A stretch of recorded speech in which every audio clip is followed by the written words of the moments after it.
BlackBusters.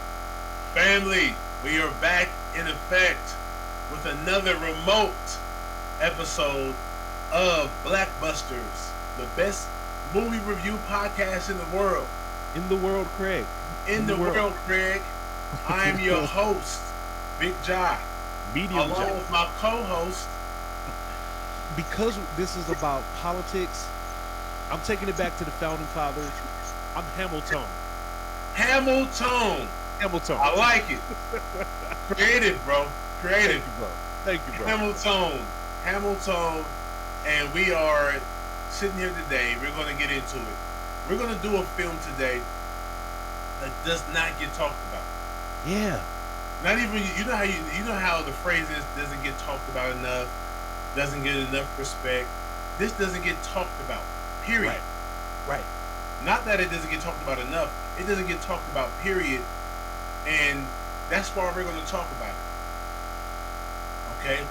And if it is, and maybe some other podcasts or movie review podcasts might have talked about this film. I haven't seen it or heard about it, but just in general, I don't see a lot of people talking about this movie. Which is weird, it's almost like one of those Mandela effect type of things where you almost, unless you've seen it, you can forget that it was made, right? Because nobody talks about this movie, and it's one of Eddie's best performances. He's he's as good in this movie as he is in a host of other movies. Right. And I don't know if it's because of the content that they're covering in this movie, but it's surprising that this is not talked about more. So I think you're 100% right. Right. So you said something off record. I'm gonna wait till you say it again on air. But it doesn't get talked about. His performance is dope as hell. But Eddie Murphy is Eddie Murphy. He's a superstar. He's a star. He's everything. I say Eddie Murphy, so that's a clue. Before I answer this question, before I give the title, I want the people in the comments to be honest. When I say Eddie Murphy, and it's a movie that doesn't get talked about a lot, I want y'all to guess which one it is, and put it in the comments right now. Yep. Obviously, this is the tape episode, so just be honest with you and say when you said it, if it's the same movie I said, right? That we're doing. Yep. And that movie is Distinguished Gentleman. Yes. Distinguished Gentleman. It's political season, right? Like, we are, just a month, less than 60 days, something, number from the 2024 political election. Right. And so the timing was right to do a movie like this. Yeah. And man, I enjoyed this movie so much. I did. I enjoyed it. Why don't I remember this movie better? Now I might have a couple takes. Okay. When once we get further into the episode and why we don't remember it, I remember it. I think about it not all the time, but when I think of Eddie Murphy, I think of certain movies. When I think of certain movies, I think of this film all the time, and I'll tell you why in a minute. Okay. But this movie, Distinguished Gentleman, Eddie Murphy. All right. This is 1992. Yeah. Eddie Murphy, written by Jonathan Lynn, written by Marty Kaplan and Jonathan Reynolds, and directed by Jonathan Lynn. And the stars are Eddie Murphy, Lane Smith, and Sheryl Lee Ralph. Shout out to Sheryl Lee Ralph, who just recently won an Emmy for Abbott Elementary. Yep. She always deserved it because she's been brilliant since day one, especially in this movie. She gets her Emmy, I think this year or last year, I forget. This past award show. But this movie is dope, man. Distinguished Gentleman. Eddie Murphy, 1992. It's a while ago. And this is, I would say, hold on, when was Boomerang? Boomerang was... I had just brought it up. Boomerang is 92 as well. Huh? Boomerang is 1992 also. Say it again? Can you hear me? Right, 92 also. Yeah. So Boomerang was in 1992. So, and I can't remember which one came first. Yeah, I don't know. Because I want to say this is. Let me look at release dates. Let me Google release dates. I wonder if. Yeah, because I want to say this is. Well, it's hard to say. It's hard to say exacts like that. I want to say this is probably one of his best performances to date, but Trading Places. Yeah. 48 Hours. Boomerang comes out in June 28th, 1992. And then if I go release date for The Distinguished Gentleman, December 4th, 1992. So Boomerang was first. Yes. For some reason, I feel like Distinguished Gentleman would have been first. But who knows? We don't even know. We don't know when they filmed it. But based off of the release date, we'll say that Boomerang came first. Yep. Well, maybe it's because Boomerang was probably his flyest performance. But he was flying Distinguished Gentleman. No, that's what I'm saying. Yeah. So they probably thought that, he went from Beverly Hills Cop and 48 Hours and Golden Child and all these other different movies, Trading Places, and then he does, in 92, he does Boomerang, where he's suave, he's clean cut, he's a ladies' man, you know what I'm saying? So they probably thought, not only can he play sexy, but let's try him in this other movie, playing political, playing corporate, playing professional. You know what I'm saying? I think they saw the growth of Eddie Murphy and realized he can do everything. And this is what makes the perceived lack of popularity for The Distinguished Gentleman so strange and maybe intentional, right? Because we got Harlem Nights in 89, another 48 Hours in 90, Boomerang in 92, Distinguished Gentleman 92, Beverly Hills Cop 94, Vampire in Brooklyn 95, and The Nutty Professor in 96. Now, it would make sense if The Distinguished Gentleman was a bad movie. And that's why people don't talk about it. Like, think about it. We had to watch this movie on YouTube. Right. It was not on Amazon Prime. It was not in the Apple Store. It was nowhere to be found in streaming. This movie was not that bad to not be unavailable. It was good, but let me tell you this. Let me give you my opinion. Okay. It wasn't that funny. It was good. The acting was good. The story was good. It wasn't that funny. If you just say all the movies around it, from Harlem Nights, Beverly Hills Cop, Vampire in Brooklyn, Boomerang, all these different movies, Trading Places, hilarious. And I want to say Trading Places and Distinguished Gentleman was pretty similar, not in storyline and plot, but in like demographic. This Distinguished Gentleman the movie was basically this black man being a congressman in a movie full of white people. Okay, I get what you're doing. And it wasn't. Now had the Dick Dodge, the guy, the main character, bad guy, had he been Chevy Chase or give me another older comedic guy, you know what I'm saying? Steve Martin, you know what I'm saying? This might have been a funnier movie because no one's funny in the movie, really. If you think once you get past the accents and the prank, no, not the prank phone call, but the fake sex line. Okay. Think about it. Yeah. Okay. Trading Places was funny because Dan Aykroyd was funny. Jamie Lee Curtis, those interactions were funny. Now, not only was Eddie Murphy hilarious, but like the things that were happening to Dan Aykroyd was hilarious. Was funny.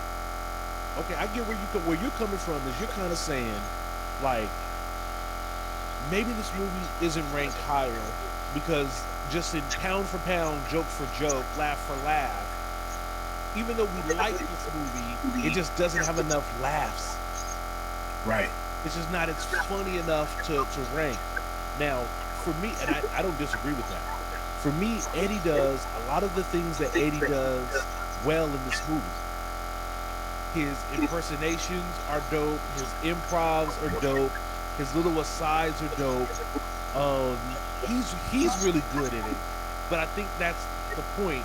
He's the only one that's really good in it. Like Sheryl Lee Ralph is good, but even she's a little, you know, it's We not my favorite performance of Sheryl Lee right, Ralph. right. Because they didn't showcase her that much. She did the Inga impression, but then she was barely in the movie. And then And any other time she was being like super prim and proper. right, and even the Latin dude that was his partner in crime too. He just wasn't. Yeah. They didn't do much. Like they were his campaign for that. They was his team. But Yeah. they were like professional. Like they didn't have too many things going on. Also, his love interest. Did we really care that much about the love interest? Yeah. Yeah. And she wasn't. What was her name? Let me find her name really quick. Blah, blah, blah, blah. She was. Mm-hmm. I'm trying to think of her name. Victoria Rowell. Yeah, Victoria Rowell, who plays Celia Kirby. Yeah, and she wasn't super popular. I've seen her in other things, but she wasn't super popular either. And really, it wasn't. It was supposed to be a comedy, but it came down to like not too comedic. Like even with this, like Charles S. Dutton was great, but he was short in the. Like it was a. I think the movie could have been funnier if we had more moments like the elevator scene. As soon as he got to the office, Yeah. elevator scene with Della Reese, which is like a cameo. You know what I'm saying? Are you gonna grab my ass like Congressman Johnson? Oh no, I'm not gonna do that. Not at all. I'll grab it. OG. Yeah. I'll grab it. You know what I'm saying? Right. That was a good moment. That was a funny moment. There wasn't enough moments of Eddie Murphy's character making fun of the white guys in Congress. You know what I'm saying? Mm-hmm. He was a little too straight. You know what I'm saying? He was a little too straight. Okay, all right. So this movie to me almost was like it has something it's trying to say. Yes. Yes. Which is I interesting. think it was more intense. I think it was more. Yeah. It was less funny prone and there's more purpose. It had more purpose than just being funny. Like the purpose was to expose the shadiness of Congress, Senate, U.S. government. Yes, sir. And even Eddie Murphy in lampooning it, because the more you talk, like maybe the reason why this movie isn't as popular makes a little bit more sense now. Like at first I was like, this movie is fucking awesome, but I'm wondering if I'm just drinking the Eddie Kool-Aid, right? And because I hadn't seen this movie, I have not seen this movie as much as I've seen other Eddie movies in the past. Right. So exactly. it was almost, I was delighted because I was unfamiliar with it. Right. And maybe that made me rank it higher. As I'm hearing you talk, I'm like, maybe John's right. Like maybe the movie wasn't as funny as I thought it was. No. And it's Eddie, so it's funny. There were scenes there, him messing with his AA. You know what I'm saying? The guy that he hired. There were scenes. It just once he got to Congress, once he got elected, and once he was talking with the higher ups and trying to pivot himself, and he met the woman that he was attracted to, and she basically tightened him up because he was kind of all about the bread and the scandal. Right. Then he met the girl with the wig on that had the cancer or had the radiation situation going on. Like it became a lot more serious of a film, which I appreciated. You know what I'm saying? Mm-hmm. But it didn't have as much heart as a lot of his comedies do. You know what I'm saying? It didn't have as much heart. Like what made Trading Places so dope is we follow both of these dudes. We follow Eddie. I love Trading Places just as much for Dan as I do for Eddie. Mm-hmm. I love the character Dan Aykroyd played. Aykroyd is awesome in it. Yeah. He was awesome in it. I love the two OGs, Mortimer and Randolph. They were great. Yeah. The writing for them was dope. it had more heart. They were literally doing um, a social experiment and a bet between brothers on this white dude, this young white dude, and this young black dude from the hood. I think I you're thought so that was right. yeah, but but you're not all the way wrong. Distinguished gentleman is a very clever concept, even with the Thomas Jefferson Johnson, Yeah. and then the John or Jefferson Johnson as Cong- the congressman that passed away, Mm-hmm. and how people just vote for the name they know.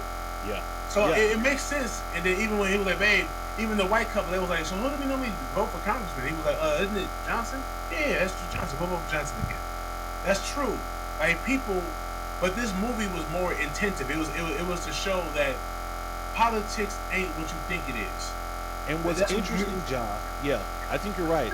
What's interesting is that if this movie had come out now, it'd be bigger because politics is bigger now, right? Yes.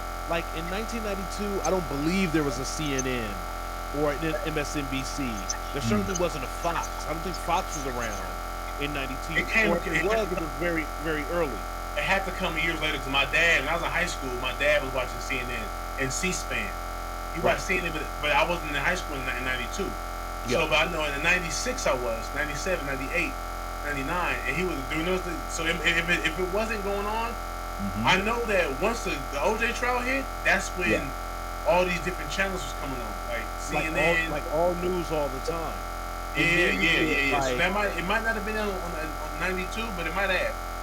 yeah. But if it didn't, it came on after that. It came on directly, but not too many years after. Yeah, because in '92, like politics was not like the hot button issue it is now, right? Right. Like you know, it was very like milk toast. It was, this is before 9/11. This is before Obama. This is Because before people wasn't watching. Trump. People Exactly. watched the news, but not watching like court TV and watching Right. like politics all the time. And if it was like a Hmm. public access channel, Rush Limbaugh. Like, you had to really be into it. Nowadays, you can be scrolling on your computer or to turn on Google and click on your phone, and it's news articles right there in your face to click on. Right. Back, Right. it wasn't like that back then.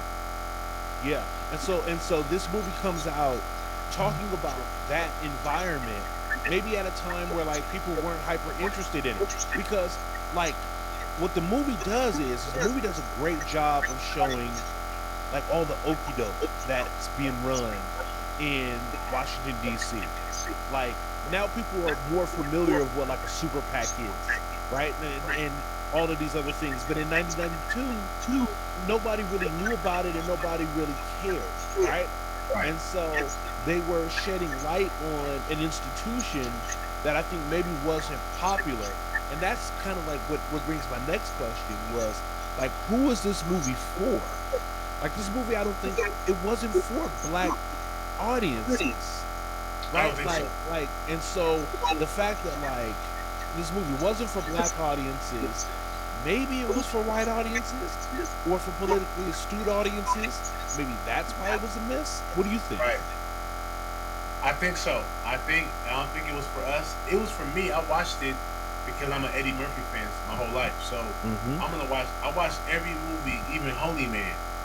And unfortunately, well, yeah, because I'm a huge fan of Eddie Murphy, Right. right? So I'm gonna watch any movie he does. Now, I didn't care for Pluto Nash and stuff like that, but that's not for me. That's for kids. Hmm. Once he started going Disney, I stopped really having to go see his movies. I still watch them here and there, like Nutty Professor and stuff like that. But Pluto Nash, Haunted House, that ain't really my thing. By that time I'm in college and after I'm grown now. Right. So, but yeah, that I agree. That movie, Distinguished Gentleman, is probably for the everyday American, not necessarily black folks, and anybody that happens to like politics are Yeah. probably going to be interested in that movie. And Yeah. but I think also the lack of popularity comes from, like you said, they were trying to make a point about anybody becoming president, anybody becoming congressman, Like you can just grab anybody and make them a congressman as long as he has the last name of someone's of a former congressman. Hence, the white guy, the other congressman that he met at the gala or the brunch or the banquet, it was like, hey man, you just got elected off of name recognition, and then leaned into him was like, that's just brilliant.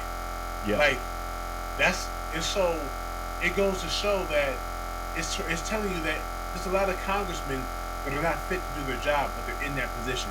Yeah. Maybe because they were their last name. Maybe their grandfather or uncle or was a congressman, and they're going off of that. They got grandfathered in, and I think politics has a lot to do with that. A lot of unfit people to make these type of decisions. And I think distinguished gentleman in '92 shed a lot on that, and they didn't really, and the society didn't really care for that too much, because you can't really do. You can do that now all day, because there's people talking about politicians. You can say a lot more nowadays than you could back in '92. Yes, which is 30-something years later. People are more dialed into what's happening politically now than I think in 1992. Like, you've got networks now that are all politics all the time.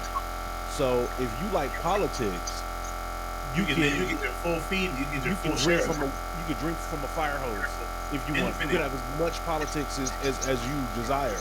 Right.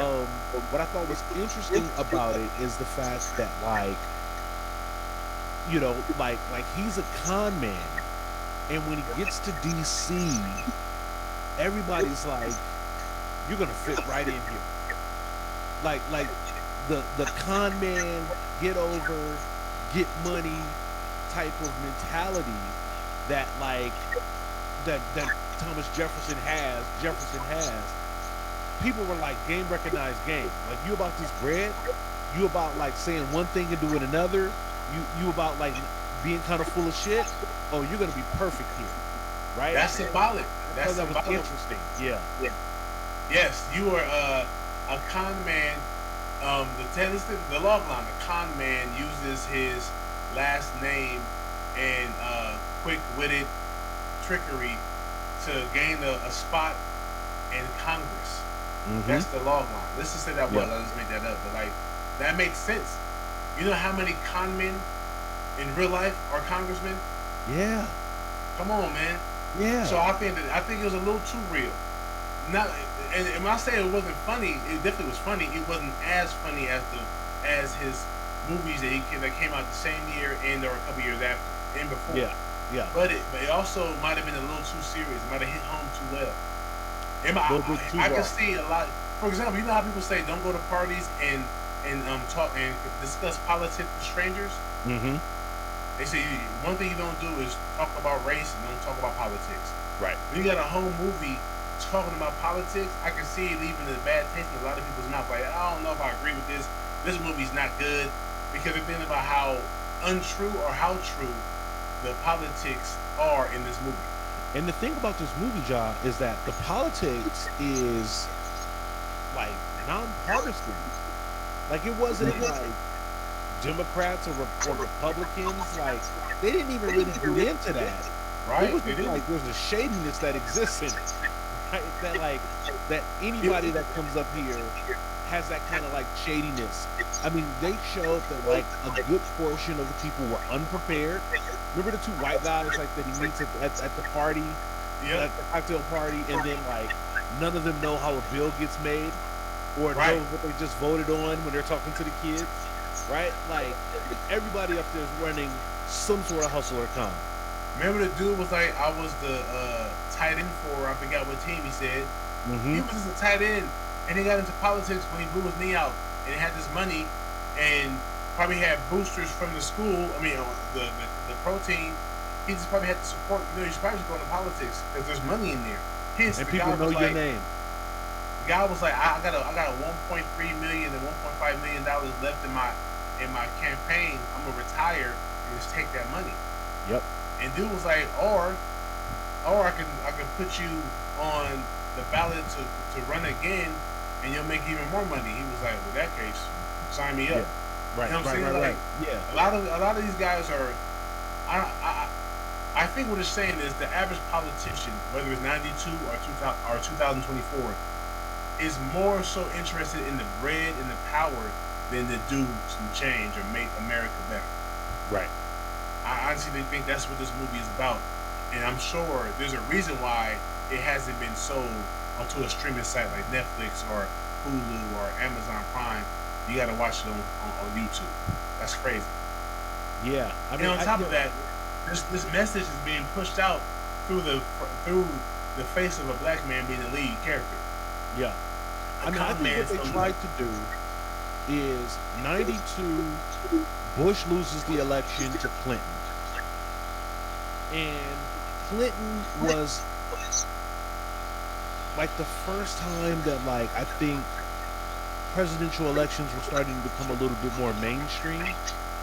Right? Like Clinton did a lot of things. He went on Arsenio and played the saxophone. You know, he goes on MTV where he reveals that, like, he smoked weed but didn't inhale.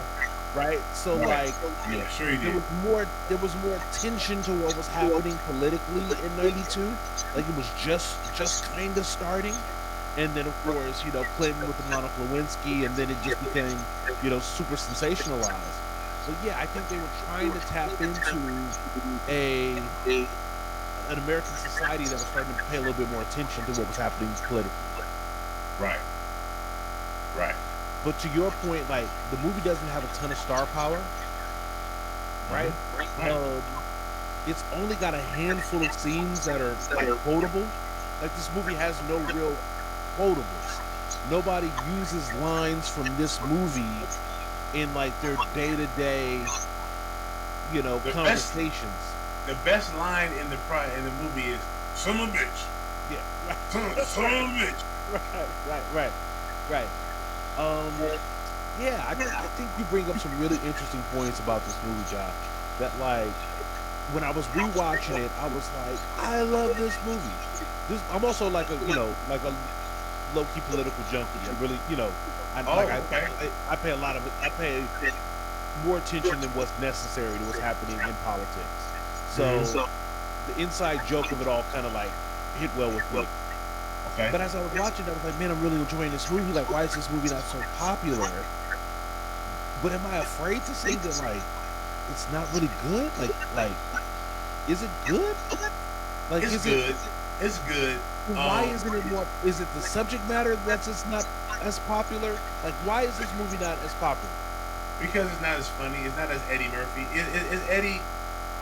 Eddie Murphy is layered, so he's not just one way. So it's not like, oh, this movie isn't super slapstick or super heavy with punchlines. It's still Eddie Murphy. But I think also the bad guy wasn't that bad. Yeah. You know what I'm saying? Like, yeah. It wasn't like that. It was. I say it wasn't that funny. It was more. I feel like it was more. It was more message driven than comedic. Does that make sense? You said it yourself. It wasn't much star power, especially coming off of Boomerang, going into what was the next movie after that?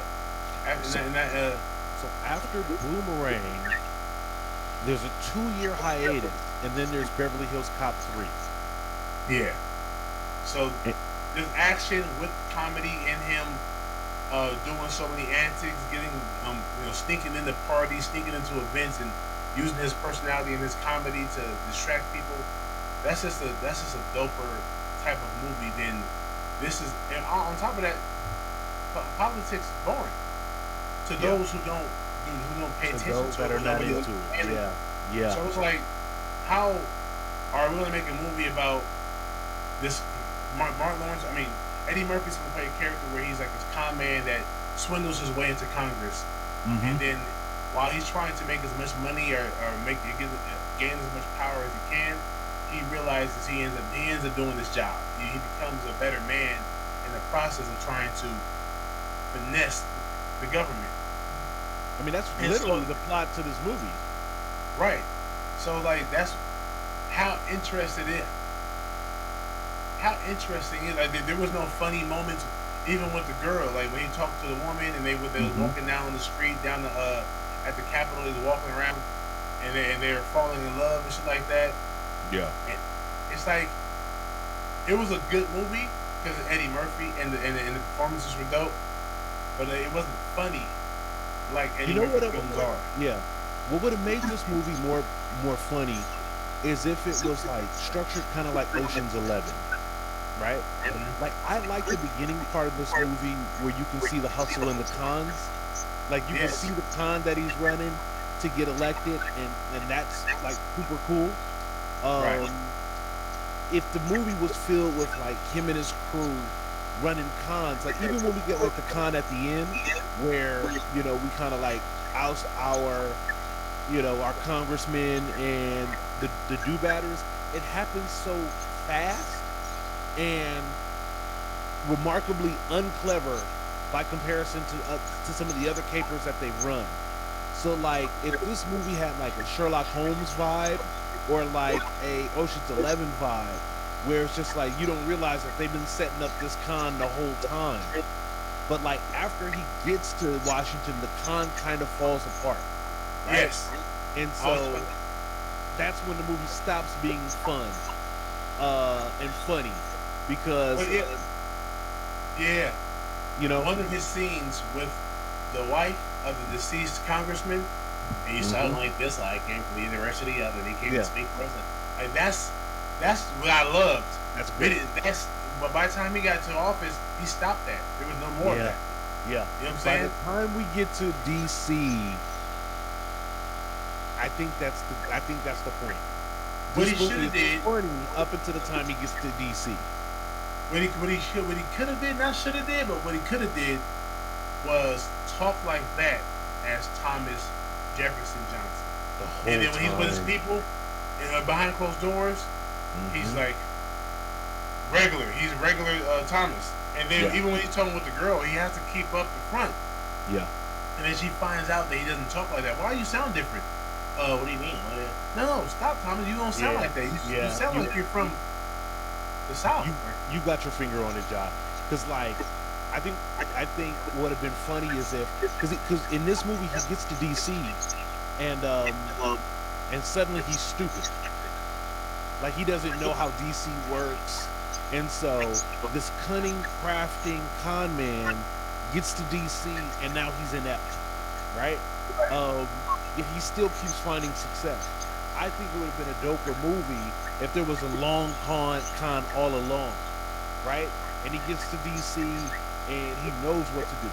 Even though we kind of see it happen, like he Yeah, runs like kind of like cons to like get on certain committees and do certain yeah, things, but like it happens so fast that like we don't see the con, right?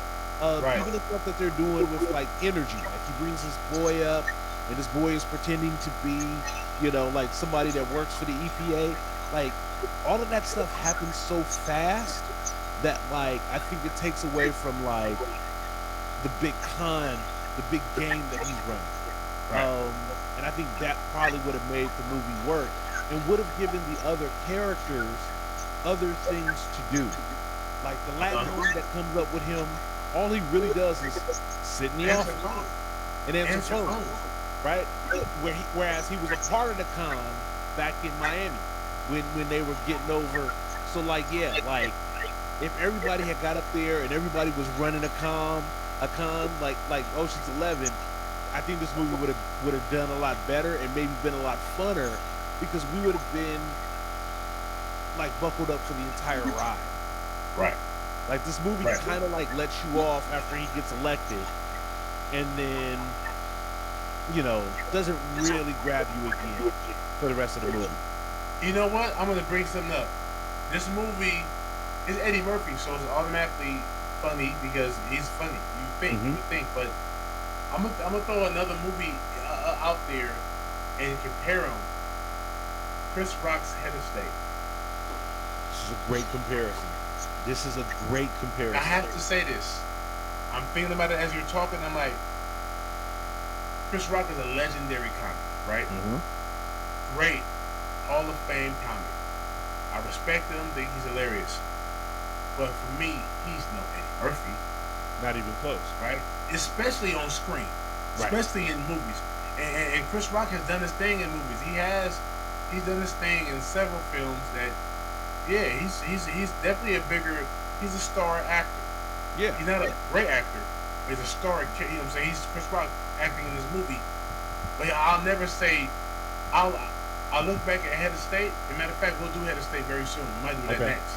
Mm-hmm. Just to compare the two. But I'm gonna go out and say that Head of State is funnier than Distinguished Gentleman. Yeah. But Yeah. Like, Chris Rock isn't a better actor. He isn't as talented as Eddie Murphy. But the movie itself, the characters themselves, better, funnier. I think it was better writing. I think it was a goofier movie. It wasn't mm-hmm. as serious. Yeah. You know what I'm saying? I feel like it was the Distinguished Gentleman might have been produced by real filmmakers, and Head of State might have been produced by comedic comedic actors, filmmakers, and shit like that. Yeah. Because it's a different feel. But I want to say Head of State was funnier. It had more punchlines, had more funnier responses, funnier scenes. Chris Rock was funnier because Mm-hmm. I think that the writing it was just a funnier movie. Yeah, it's interesting. Like, I'm trying to think about like funny political movies, because what you talked about is that, like, unless you, like what you said earlier, unless you love politics, it's kind of boring, right? So, Head of State. There was a movie not that long ago called Dave. Do you remember that movie, Dave? The It movie was day? with, I want to say it was Chris Klein, where like it was a guy that looked exactly like the president, and I guess the president was in a coma or some shit, and this guy was pretending to be him for like a certain, but he was like a regular dude. Like, he wasn't like, you know, um, political comedy is tough. Right, Is right, it's tough to crack jokes about what's been historically known as a very stuffy, stodgy, not very funny environment, right? right. Um, but Eddie has a couple of like these like I don't want to call them art movies, but like he did a movie called Mr. Church, Right. and that was like a serious movie. Um, Mm-hmm. Dolomite was like funny, but that was like felt like a art movie, right? Um, Mm-hmm. Bowfinger feels like an indie movie, even though it's kind of like based it kind of be a comedy.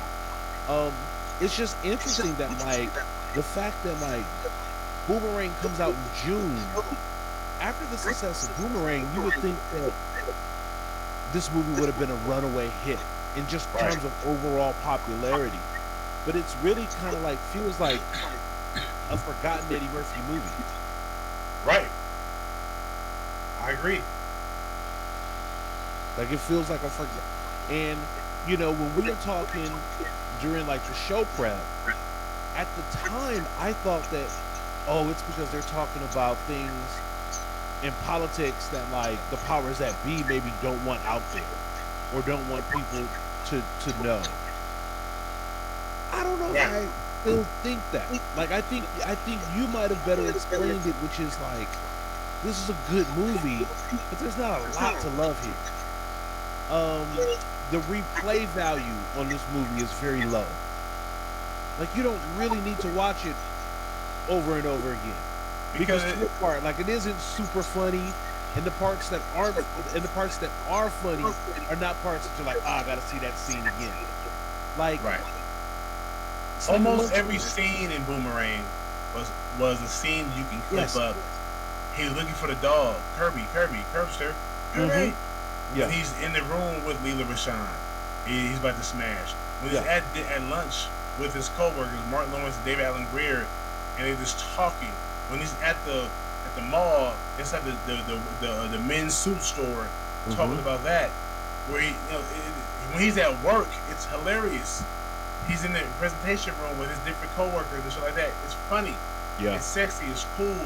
The music is dope. You know what I'm saying? Everything. The women in the movie are beautiful. You know what I'm saying? Like, it's in New York. It's just a fly ass film. So Beverly Hills Cop, everything is funny. His interaction with the two detectives, him chasing down the gangster that killed his friend, like, and all the antics he had to do to get into the office and get into the brunch and the country club. He gets thrown through a window. Yeah. There's just so much going on. There's so many. Watch this moment. Hey, watch this part. Watch this part. There's not a lot of that going on in Distinguished Gentleman once he gets elected. Before that, all the capers to get him elected, him going talking to the Jewish woman and the Silver Fox Club, and him speaking Yiddish, all that's great. And we start losing stuff like that throughout the movie after he gets elected. You are so right, Josh. 2 quick points. When he's riding around Florida in the van on the megaphone, talking to all the different communities. Hey, man. Come on, Bo Johnson, man. Yeah. Quit eating them collard greens. You know, like he was that, like, that is the perfect stuff. Right. So it's almost like the Distinguished Gentleman is the first one in like a string of forgetful Eddie Murphy movies. Because there's a lot of movies in his, like, I've only seen Norbit once. Right? I've only seen Metro once. So there's a bunch of Eddie Murphy movies that I've seen, you know, that I've only seen once because they didn't do enough for me. And I think, even though I remembered The Distinguished Gentleman more favorably than I did, I think it's in that category of, like, single serving Eddie Murphy movies. Right. Single serving! Hey, man. Yeah, another scoop? No. I'm good. I'm gonna move on. Yeah, I'm gonna move on. It wasn't bad. It wasn't bad. But I don't need any more of that. and it's almost kind of like Eddie Murphy's movies are polar opposites. It's either, yes, give me more, again, or it's, you know, like Pluto Nash. Like I'm looking at Eddie Murphy's. I'm looking at, as much of an Eddie Murphy fan as I claim to be, there's a bunch of movies in Eddie Murphy's filmography that I've only seen once, and there's a couple that I've never seen at all. And I think it's because once we get to this phase, I think once he signs, you know, he signed this big Paramount deal that, like, required him to make, like, X number of movies over a certain year. And then we start kind of getting into movies that, like, are forgettable. But it's just, you know, I didn't think The Distinguished Gentleman fit in that category, but it does. I was thinking Distinguished Gentleman will fit in the category of Boomerang because he looked like Marcus Graham. Yeah, it was the same year, same era. He was slick. He was smooth. He worked his way into Congress, but it's more closer to Metro than Boomerang. Yep. And Holy like I said, it lacks heart. It lacks that Eddie Murphy heart. For example, the same people that loved Boomerang isn't going to necessarily like the Nutty Professor. True. You know what I'm saying? Two different Eddies. I watched Nutty Professor, and I enjoyed it because of the antics. But I'll watch Boomerang 1,000 times over. Yeah, the Nutty Professor. And there are certain people that love the Nutty Professor. Oh yeah, Sherman, right? You know, like the Nutty Professor. Whether it was your preferred flavor of Eddie Murphy, was very popular. You know, popular enough to make a sequel, right? A hit, and it deserved to be. Absolutely. But, like, that's what makes the Distinguished Gentleman such an interesting movie, because it came out at a time where Eddie Murphy was very popular. Yes. Like, very popular. But what's interesting is that, like, as Hollywood, because now I get to thinking about Denzel, right? And I'm thinking, like, yeah, there's a lot of Denzel movies that I only watched once. Really? A Because lot? like I'm trying to find like a great example of a Denzel movie. What's the one that he did with Keanu Reeves? Keanu. Was the one that he did with Keanu? Hold on, no, I'm looking up. Give me one sec. If I look at Denzel's filmography, and I don't want to be talking ill about the great Denzel Washington, but if I look at his filmography, just give me one moment. Let me try to find it. Just give me, side view. Hold on. Denzel film. I'm just trying to find it. There were a couple there, like in the '90s. I can't believe there's nothing like a filmography. Um, I'm just trying to find a list of his movies, and I'm not finding it. Give me a second. Yep. Okay. List of Denzel movies. It's hard to believe you said there's a lot of movies. Yeah, that there you was never some rock with. like there was a stretch where like I didn't love all of them. I'm gonna find them. Like I'm gonna give you a couple. Not that I think are stinkers, but like movies that like I think I only watched once. Okay, so I've got a couple examples here.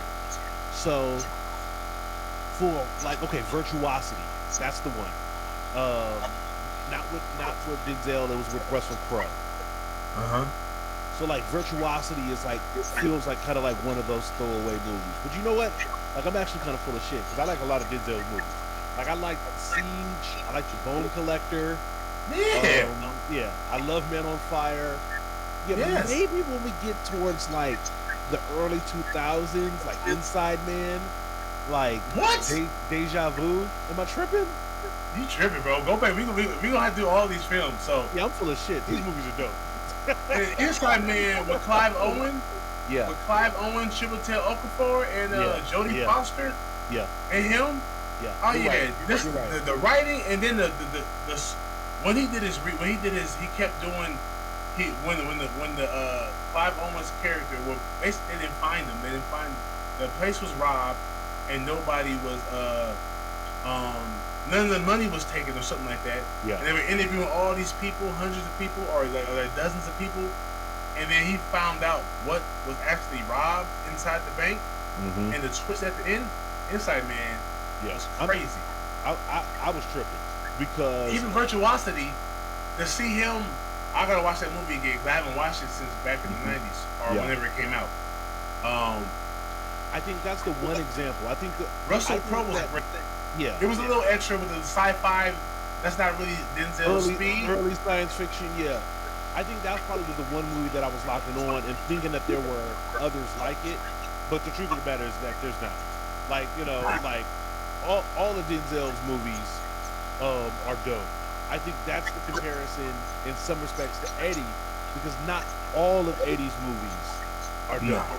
You know what I mean? And Like, that's go ahead. not all of them have the replay value. And I think it's because we love Eddie so much that like I just happen to think that The Distinguished Gentleman was a movie that, though I really enjoyed, I had scored it better in my memory than reality. And when I watched it again, it was like I still like this movie. Me too. But I was confused. I was first confused as to why it wasn't more popular, which is why I was happy to have a conversation with you about it. Right. And that now that I have had this conversation, it's because it's single servant. It's just there's Single Eddie's servant. good in it, but he's not memorable in it. Is that, oh my god, is that even like a thing that I can say? Like without like sounding like an asshole. Like Eddie was really good, but like the movie is not very memorable. Like for example, you know what that scene when he was like, he was talking, he was at the little at the donations banquet, and he was like, I don't know much about poetry, but if any of you want to sit down and talk to me about poetry, anything poetry, I'll listen. And got off. Yeah. I felt like that was a scene, that was an opportunity to have him do a speech of more bullshit. Yes. Give me 2 more minutes of bullshit in that scene on that podium. Like, and then they didn't have him clap at the end. But that was funny. It was cool, but it wasn't It wasn't a great scene. That's a scene that you would put in the movie clip, the 2-minute movie clip, or of Thomas Jefferson in Distinguished Gentleman on the podium, speaking to the donators. Yeah. But it fell flat. They made him. They took this super smart, ambitious character that made his way to Washington D.C. and then they kind of just defanged him, right? Like, you know, he's got the shitty office. You know, he doesn't know what to do. He doesn't know his way around town. He's being manipulated, and so because he loses his quote unquote chops for a good portion of the movie, those are the best things about the character. Is the fact that, like, you know, like he was already outsmarting these, you know, surrogates and these donors and stuff like that. But, you know, the whole point is that, like, you know, we're full of shit. They bring in, you know, Charles S. Dutton to, like, bring in the morality of it all and to kind of, like, give him a heart. So I understand the movie. It's not a bad movie. No. The script makes sense. Like, there's nothing about this movie that's, like, super unrealistic. It's just that, like, yeah, it's just not ridiculously funny. Like, Norbit, I can't wait till we rewatch Norbit because I'm really curious as to how I remember Norbit. But I've seen Bowfinger a couple of times. And I really like Bowfinger. Like, Bowfinger. I gotta go back and watch Bowfinger. Yeah, you know, so we got some ones to do. Any other thoughts about this before we hand out some awards? Yeah. I wanna so damn, I had a point too. Damn, right when you mentioned Charles S. Dutton, I was thinking myself. Yeah. The morality. He loses. Oh, this is what I want to say. I don't know if y'all. I was looking while you were talking earlier. I was looking at I'm at my phone, and I'm looking at a critique of Distinguished Gentleman, and it said this is a screwball material. This is screwball material, and Murphy. This is screwball material and Murphy with his quick delivery is ideal for a laugh-a-minute roller coaster, but director Jonathan Lynn seems to stretch out the scenes instead of hurrying them along. Yeah. Content collapsed. Yep. That's a really astute take. Like, they stopped letting him cook. Right? Like, you know, they let him cook while he was in Miami, and then he gets to DC and he stops cooking. Right. Yeah. I'm reading some more shit too. But he stops cooking, man. He stops cooking, and that might just be the script. I think Eddie Murphy was probably. I think he started.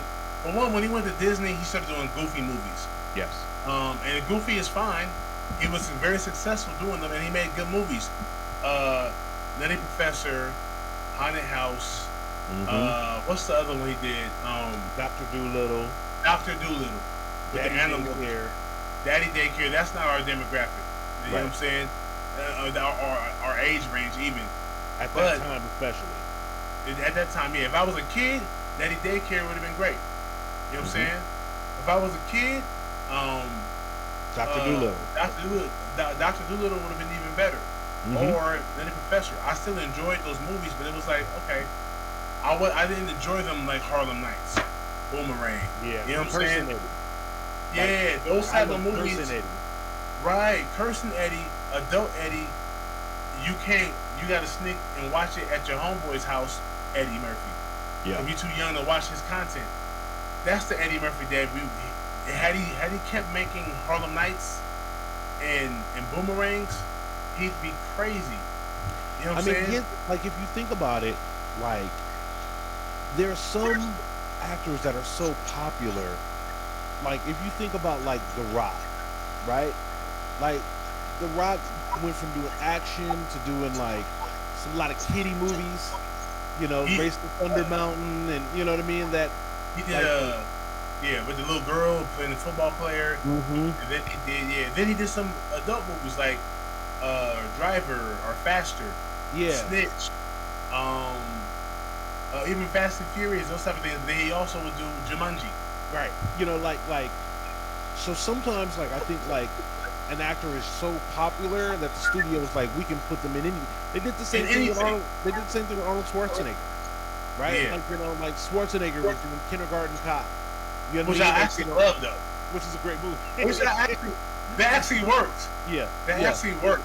So it's not a tune. Yeah. And the thing with Eddie is that some of these movies were very popular. I mean, like, if you think about how well the Nutty Professor did, it should not shock you that he did Dr. Dolittle 2 years later. Right. And then it shouldn't shock you that in like 2003 he does Daddy Daycare. Right? Because some of those kiddie movies were hidden and making the studios a lot of money because in some respects the people that grew up on Harlem Nights were now parents now. And so, and these were now movies that they could bring their kids to enjoy Eddie Murphy. So that part makes sense. I can show you Eddie Murphy in Dr. Dolittle, Daddy Daycare, Nutty Professor. I can't show my 8-year-old Harlem Nights Eddie Murphy. Right. Boomerang Eddie Murphy. Can't do that. You know what I'm saying? So now you're right. Distinguished Gentleman is a good film. I get what it's trying to do, and I'd watch it again. I watched it again, honestly, because of Eddie Murphy, and I want to better understand why. Give myself even more research to do on why it didn't hit, why it's not memorable, and talked about like his other films. Let's do Head of State next. All right. Let's do Head of State because those are the two in this political season. I feel like Head of State would be the perfect movie to watch next. Right. And then to talk about that and maybe talk about how the movies differ slightly. Yes, sir. Okay, let's give out some awards. Who's the MVP of the Distinguished Gentleman? The MVP is Thomas Jefferson Johnson. Yeah. He's the MVP. Yeah. He's the reason why the movie works and the movie moves. He still did his thing. He did a great performance. He still did a great job playing that character. It's a good movie. Yeah. Yeah, it's still a good movie. But our job is to be transparent and be critical when necessary, when need be. If that's what it calls for, we gonna speak our mind. So I'd watch the movie again, and if you guys haven't seen Eddie Murphy's Distinguished Gentleman, go check it out. Because even though we kind of gave our critique on it, it's still a movie that you should see to see if you agree or disagree with us. You know what I mean? Yeah, it's one of those odd movies where like you have to watch it again to participate in the conversation. Yes. Because you can't rely upon what you remember about this movie. Right? Like No. It's not that memorable. Even though I do remember some parts of the movie like son of a bitch. Yeah. And I mean yeah. Like I know that there's probably somebody out there who loves this movie so much that they watched it once a month, every month this year and last year. But I'm willing to bet there's going to be more people that go like, I haven't watched that movie in a while. And the fact that it's not on any of the streamers, like it's not on Netflix, it's not on, on Amazon Prime. This movie doesn't remind you to watch it like some other movies, right? Yeah. So I think that like you gotta rewatch this movie. It's on YouTube right now. And after rewatching it, I would love to hear what people think about like where this movie ranks. Is this movie a hit? Is this movie a miss? I do think that this movie would do better in today's political climate. Yeah. 92 was a little bit too early. But I agree with Eddie Murphy as an actor and even as the character, without him this movie fails. Yes. Like the things that make this movie so likable are the things that Eddie is really good at. Voices, impersonations, the movie is filled with Eddie-isms. I think to the review that you read, just not enough. Yeah.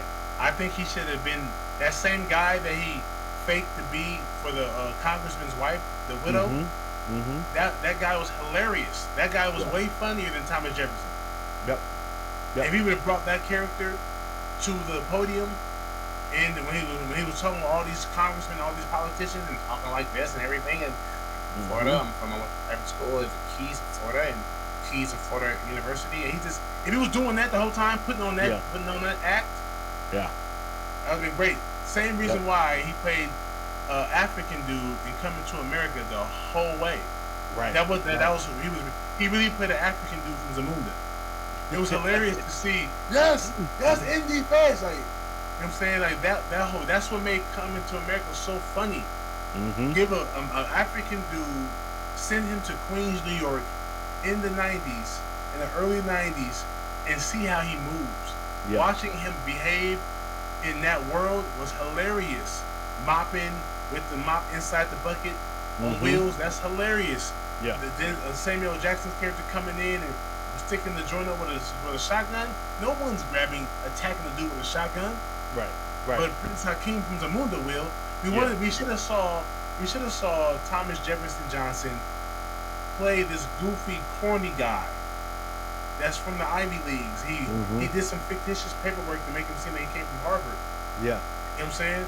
And then we needed him see in different environments at different parties and events, talking to a guy. Hey, I was at Harvard too. I'm class of '78. What are you? I'm class of 83. I think I'm a little younger than you. I mean, something that alone would have been a much interesting movie. Yeah. Even him, everything could have happened in this film, but him talking the way he talked, and would have made him say the funniest shit ever.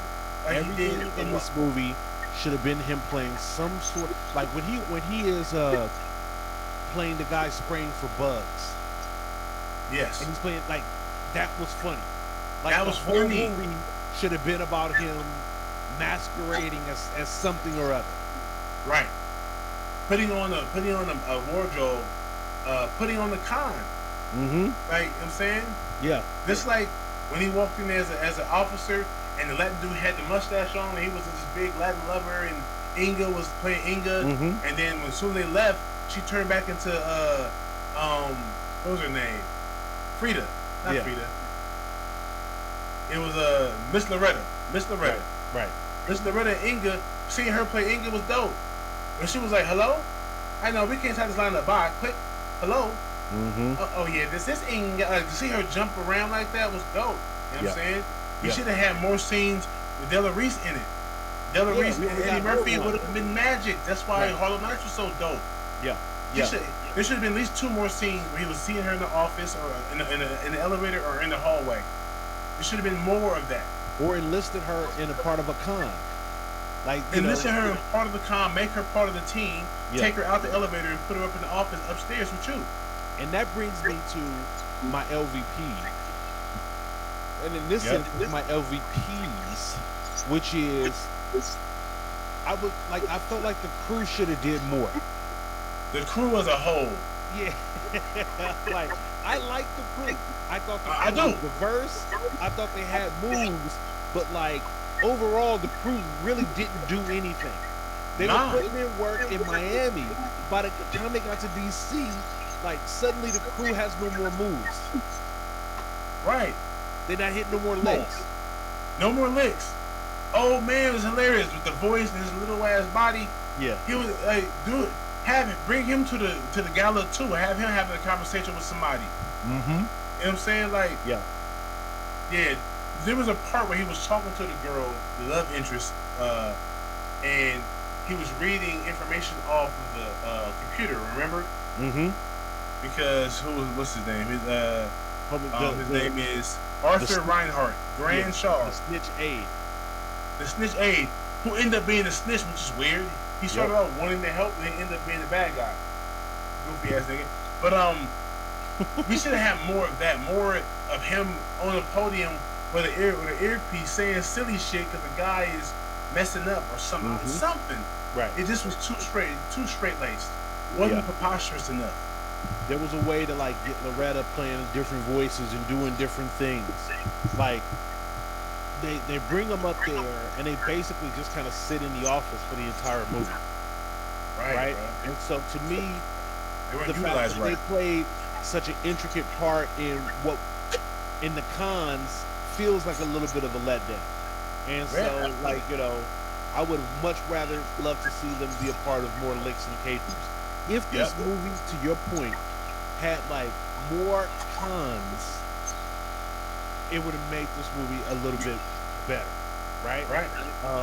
Because I think the when the movie is in Miami is the best part of the movie, Yes. right? When we get to DC, maybe it gets a little bit more interesting, but like the movie really left the starting gate well.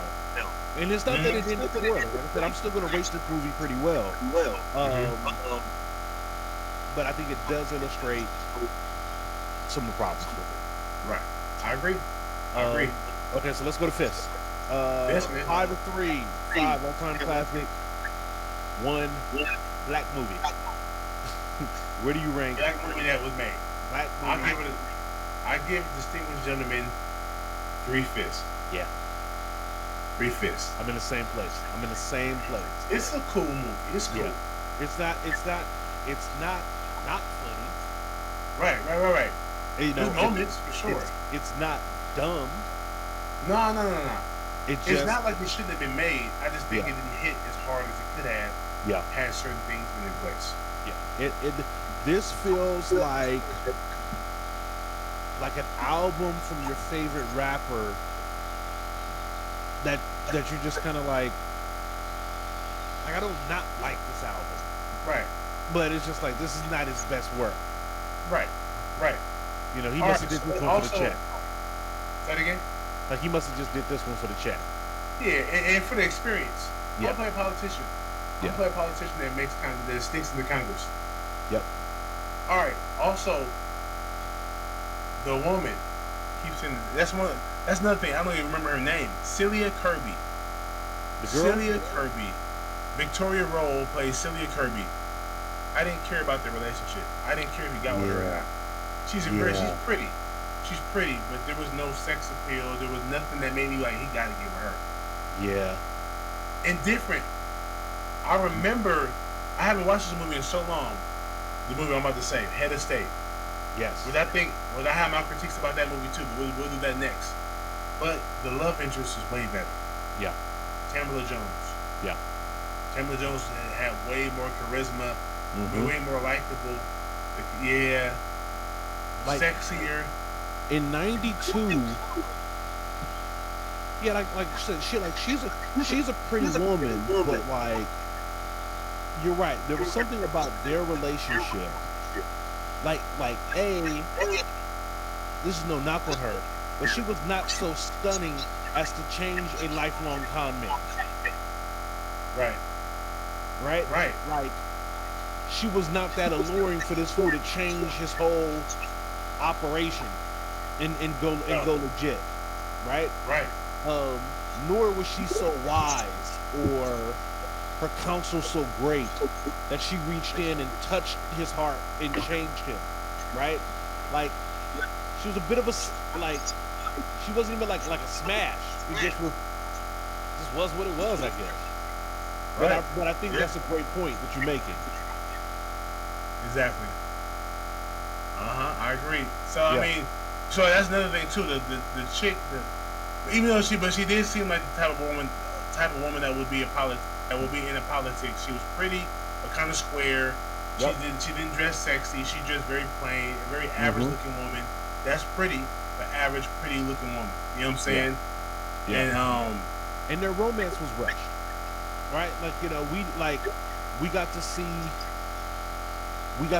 them interact, when she was talking about the bill, and then they kind of go for the walk in D.C., but and then all of a sudden, they're in love. Right. After she told him she's going to keep it professional. After that. Right. Come on. Like, what did he do, really? Right. What did he do, really? Right. So, real quick, I did this just to prove my point. Who should have been here? Who should have been the love interest is Lynn Whitfield. That would have been perfect. Yes. Who's also in Head of State. Who's also in Head of State. But this is young Lynn Whitfield, who was born in 1959, and Eddie Murphy's born in 1961. Yeah. So they're around the same age. They were two years apart. Like, that would have been perfect. Now, don't get it twisted. This woman, the actress, once again, I don't remember her name. She did a great job. Her character was great, but she just wasn't engaging. She wasn't exciting to look at. She didn't give no real attitude. Yeah. You know what I'm saying? Like, Lynn Whitfield would have brought like that attitude, that sass, that professionalism that she deserves to be there. She's very smart. She's very educated, but she has that sister swag, mean chick. You know what I'm saying? That would have been great. Like, I think that like in '92, Angela Bassett would have played the role Angela well. Bassett, right? Vanessa Williams. Yeah. Would those are all, I don't want to say better choices, but again, like, all this movie had to anchor it was Eddie.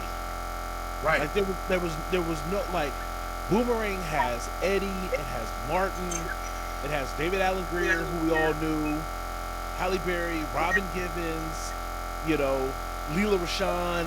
Like, it had like people that we knew and were interested in. In the same year, didn't have any of that. Like, we like Sheryl Lee Ralph, but she was not like, Sheryl Lee Ralph is more popular now than she was when this movie came out. Sheryl Lee Ralph didn't start cracking to Moesha. Boom. In terms of popularity, right? And, her talent is yeah. amazing. Right. Yeah, her talent is amazing. And honestly, she's so talented. I wouldn't be mad if she played the love interest. Yeah. She's fire. Would have made a lot of sense. She's pretty. She's beautiful. She's I can see her being a politician. I can see her working in Congress, and that's working in the White House. This movie didn't give her enough to do. Huh? This movie didn't give her enough to do. Right. Like, send her on a mission to seduce, one of the congressmen. Send her on a mission, to get some intel that they need to pull this lick. Right? Right. She's good enough to do it. Use the Latin dude to distract one of the congressman's wives. Yep. So the old man can sneak in, or the old man seduces the grandmother or the mother of somebody. Like, and they go into his office and look up some information so he can be better fit to sneak into the committee or something. Like, Give us more. They ran one lick where they got the access card, where the old man, was walking down the hallway and got the access card. True. That was the movie. The movie should have been all about mission, paper, etc. Right. I think Three Fists is the appropriate. Like, it's definitely worth watching. It's right there. It's middle of the road. Eddie was good. Again, even after just watching this movie, I can't really remember any of the lines. But if you love black movies, this is a box you gotta check, and it's worthwhile. Good enough. Right. We're gonna watch Head of State next. Yeah. And we're gonna bust that down and talk about the difference, if there is one. I'm sure there will be. Yep. All right. Yeah, man. All right, family. That was the distinguished gentleman played by Eddie Murphy. 1992 film. That was dope. It was good. I'm gonna say it was dope. It was good, and I'd watch it again. But it's definitely a 3 for me, for us. You know what I'm saying? I'm your host, Big Ja. All my co-hosts, Hamilton. Hence the President Hamilton. I like it. Yeah, that's dope. Yeah. And you are watching BlackBusters, or you have just watched BlackBusters, best movie review podcast in the world. In the world, Craig. Catch y'all next week. Yes, indeed. Be good or be good at it. We out here. Peace. Pew.